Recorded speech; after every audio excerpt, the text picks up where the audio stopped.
There are good reasons why we don't say black magic anymore to refer to baneful or dark or shadow magic. It's because today it has a lot of racial undertones, racist undertones. I study philology, and what philology is the evolution of language. So how words, how phrases, how we speak changes and evolves over time.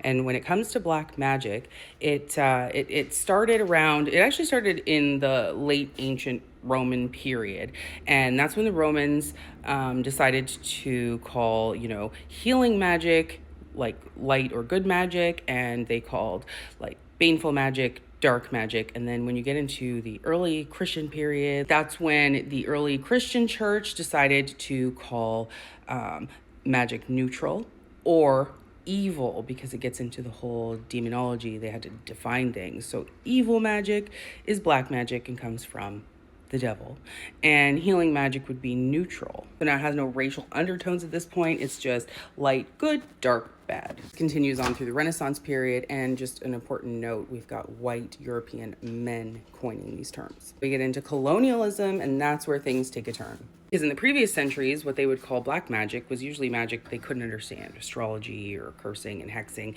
And then when they encounter the African people, they don't understand that either. So any of their spiritual practices seem very primitive, seem very archaic, uncivilized, and black magic fit perfectly with their idea of black people.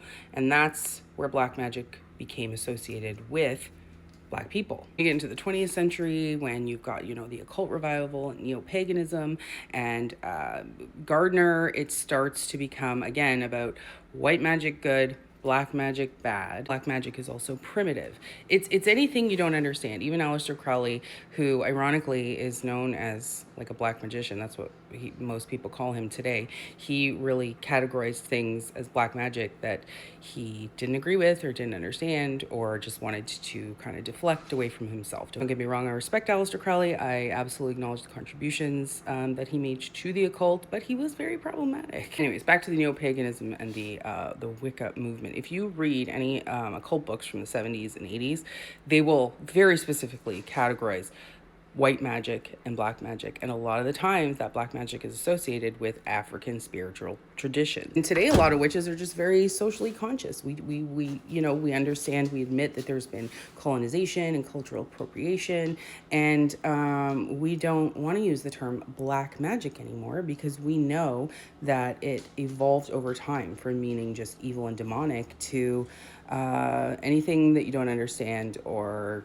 related to African people or Native American people, or anything other. We could say shadow magic, we could say dark magic, we could say baneful magic. Some would say the left-hand path could be in that category. Malefic magic, we could say, just call it what it is, hexing and cursing and demonology and working with the Goetia.